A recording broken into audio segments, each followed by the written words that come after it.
다니엘서 3장 13절에서 18절까지의 말씀입니다. 우리 천천히 함께 읽도록 하겠습니다. 함께 읽겠습니다. 느부갓네살 왕이 노하고 분하여 사드락과 메삭과 아벳느고를 끌어오라 말하매 드디어 그 사람들을 왕의 앞으로 끌어온지라. 느부갓네살이 그들에게 물어 이르되 사드락 메삭 아벳느고야, 너희가 내 신을 섬기지 아니하며 내가 세운 금신상에게 절하지 아니한다니 사실이냐?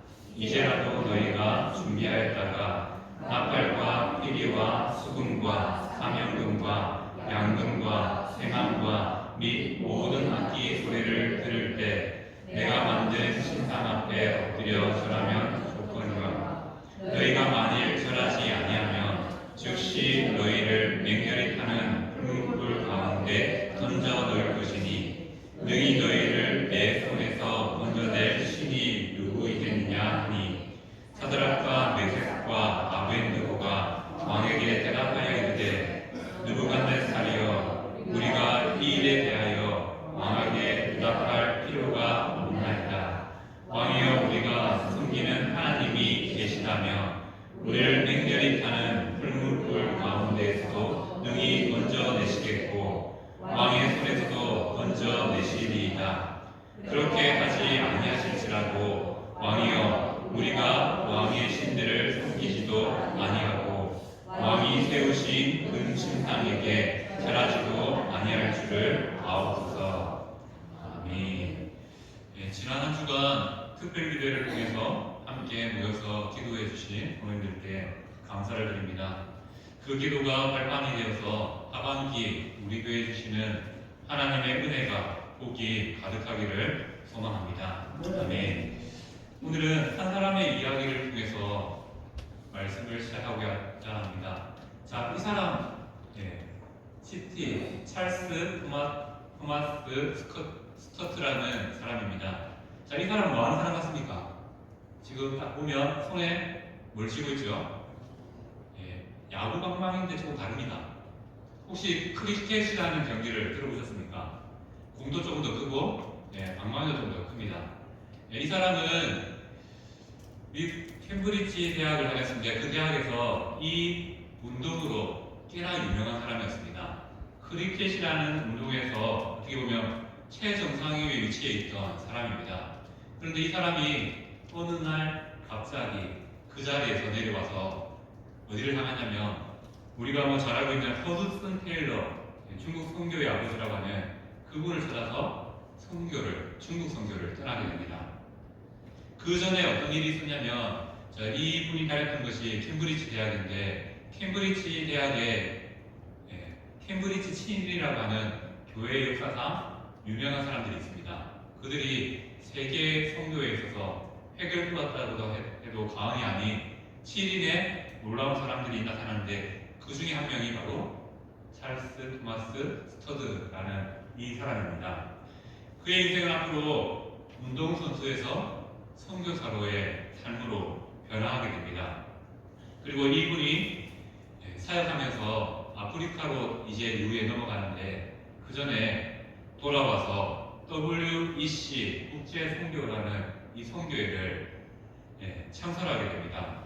그리고 그는 이 선교회를 통해서 많은 선교사들을 세계 곳곳에 파송하게 됩니다. 특별히 그는 중국 선교를 하다가 왜 갑자기 방향을 틀어서 아프리카로 가게 됐냐면요, 그가 생활하는 중에 어느 순간 한 가지의 포스터를 봤습니다. 여기에 보시면 포스터인데 뭐라고 적혀있냐면, 식인종들도 선교사를 기다리고 있습니다. 이 문구에 자신의 마음이 움직이게 됐습니다.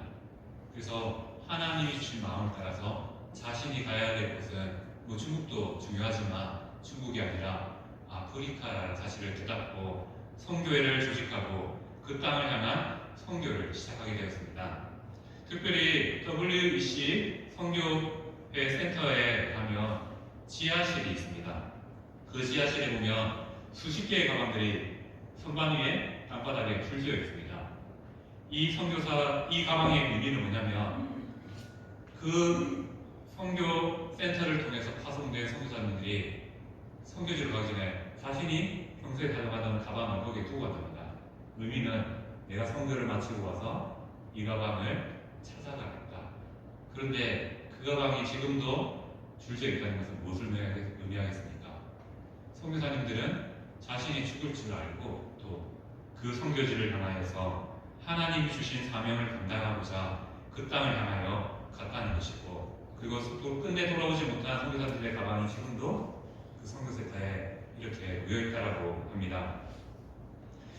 선교사님들은 이렇게 자신이 죽을 것을 알고도 선교지를 향하게 됩니다.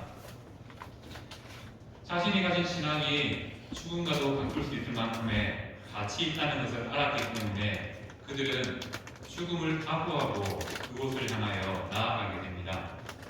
그리고 그들은 가끔은 하나님 주신 성경의 열매를 맺으면 좋겠지만 맺지 못한 채 가자마자 안타까운 죽음을 맞이하는 그러한 많은 선교사들도 우리의 이야기를 통해서 듣게 됩니다. 하지만 그들이 그러한 삶을 살았다고 하나님을 원망했을까요? 저는 원망하지 않았다 생각합니다. 왜냐하면 그들 마음가운데 이미 믿음에 있어서 죽음을 각오한 마음들이 있었기 때문이지요. 바로 그들은 어떠한 것이 하나님의 뜻이라도 순종하겠노라라는 마음을 가지고 나아갔다는 것입니다. 그리고 이 C.T. 스터드 선교사님께서 생전에 했던 말이 있습니다. 어떤 말을 했냐면요, 예수 그리스도가 하나님이시며 나를 위해 죽으셨다면 그분을 위한 나의 어떤 희생도 결코 헛되지 않다라는 고백을 했습니다. 그의 고백처럼 그의 인생은 하나님을 위해 아름답게 아프리카 선교를 위해서 20년간 들여지게 됩니다.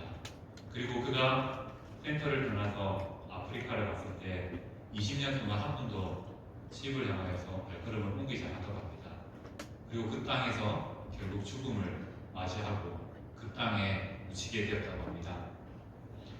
이러한 신앙의 모습이 우리는 어떻게 다가옵니까? 우리가 이러한 신앙을 배워야 되겠다라고 생각하십니까? 물론 배워야 되겠죠. 하지만 하나님께서 정말 원하시는 그런 모습은 무엇입니까? 그 신앙이 우리의 신앙이 되기를 원하신다는 겁니다. 어떻게 보면 지금 시대는요, 이 죽음을 각오한 믿음보다 더 큰 믿음이 요구되는 시대입니다. 왜 그렇습니까? 어떻게 보면 어려운 시절 앞에는 하나님 말고는 붙잡을 게 없습니다. 그래서 하나님을 위해 사는 것이 어떻게 보면 더 쉬울 수도 있습니다. 하지만 우리는 너무나 평안한 시대를 살아갑니다. 하나님 없어도 만족되고요, 하나님 없어도 기뻐할 수 있는 일들이 주위에 즐비하여 있습니다. 그런 상황 가운데 우리가 목숨을 내걸고 하나님을 선택하는 삶, 믿음으로 살아간다는 것은 어떻게 보면 결코 쉬운 일이 아니라는 것이죠. 그래서 우리에게 어떻게 보면 지금의 시대를 살아가는 성도들에게는 더 큰 믿음이 요구됩니다. 오늘 우리는 말씀 속에서 그 믿음을 가지고 살아갔던 세 명의 사람을 만나게 됩니다. 악한 시절에 악한 세상 가운데 있었지만 그들은 죽음을 각오하고서라도 하나님을 믿는 믿음을 지킨 사람입니다. 누굽니까? 오늘 말씀을 보면 세 사람의 이름이 등장하죠. 누굽니까? 사드라, 메사, 아벳느고입니다. 자, 이 세 사람은 어떻게 유명합니까? 누구의 친구로 유명하죠? 누구의 친구죠? 다니엘의 세 친구로 우리에게 유명한 이름으로 알려지는 그런 자들입니다. 오늘은 이 주어진 이 말씀을 통해서 이 세 사람의 신앙을 통해서 하나님께서 어떻게 역사하셨고 또 우리는 어떻게 하나님을 믿어야 될지를 함께 말씀을 통해서 살펴보도록 하겠습니다. 먼저 본문의 배경을 살펴보면 누가 다스리고 있습니까? 느부갓네살 왕이 다스리고 있습니다. 이 사람은 어느 나라 왕이죠? 바벨론이라는 나라의 왕입니다. 지금 우리가 상황적으로 이해될 것은 이스라엘 백성들이 바벨론이라는 나라의 포로로 잡혀와 있고요.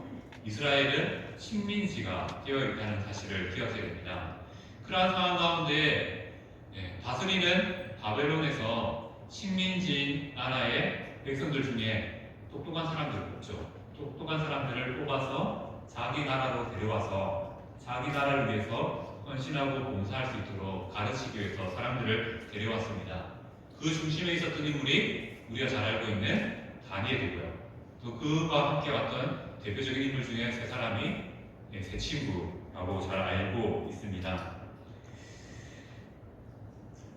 다니엘과 세 친구들은 그들의 뛰어난 학식으로 말미암아 바벨론 나라에 착출되어서 오게 됐습니다. 그런데 오자마자 시련을 겪게 됩니다. 무엇이죠? 왕에게, 우상에게 바쳐졌던 그 음식을 먹으라라는 그러한 요구를 받게 됩니다. 하지만 다니엘과 세 친구는 율법 가운데 부정한 음식을 금하는 그 율법을 지키고 있었기에 우리는 이 음식은 못 먹겠습니다. 차라리 우리는 야채를 주위에 있는 풀을 뜯어서 먹겠습니다. 라고 제안을 하게 되고 그 제안을 허락한 이후에 오히려 살찐 고기의 음식을 먹었던 사람들보다 더 기름기 흐르는 그런 멋진 모습으로 만들어주시는 하나님의 은혜를 경험하기도 했습니다. 그렇게 살아가다가 어느 날 다니엘은 느부갓네살 왕이 꾼 꿈을 해몽하게 되죠. 그로 말미암아 다니엘은 갑자기 칭송받는 자리로 높임받는 자리로 올라가게 됩니다. 그렇게 높임받는 상황 가운데서 갈대아 사람, 바벨론 사람들의 마음 가운데, 신화 가운데 시기와 질투가 일어나게 됩니다. 왜냐하면 우리가 저 나라에 다스리는 사람들인데 우리보다 더 칭찬받고 우리보다 높아지는 그 모습에 질투가 나고 시기가 난 것이죠. 항상 우리가 드라마나 영화를 보면 주인공이 잘 되면 뭐가 있습니까? 시기하고 질투하는 조연들이 등장합니다. 어떻게든 그 잘되는 삶을 무너뜨려 보려고 애쓰는 그런 자들이 등장하죠. 마찬가지로 비록 포로로서 바벨론이라는 나라에 잡혀온 인물들이었지만 그 사람들이 다니엘과 세 친구들이 형통하는 모습들, 잘 되는 모습을 보고 바벨론 사람들이 배가 아팠던 것이죠. 신하들이 배가 아팠습니다. 결국 이 친구들을, 이 사람들을 어떻게 해야 된다, 어떻게든 끄집어내야 되는데 끄집어낼 빌미가 없는 겁니다. 그런데 어느 날 갑자기 느부갓네살 왕이 명령을 내리게 됩니다. 자신이 섬기는 그 신을 우상으로 만들게 되죠. 바로 60규빗, 약 26m의 높이에 해당하는 큰 상을 만들게 됩니다. 신상을 만들게 됩니다. 아마도 자신이 가진 부와 권력을 가시하기 위해서 만든 신상이라고 생각되십니다. 그리고 그 신상을 만들어 놓고 명령하죠. 누구든지 이 신상에게 절해야 된다. 만약 절하지 않으면 나를 거부한 줄 알고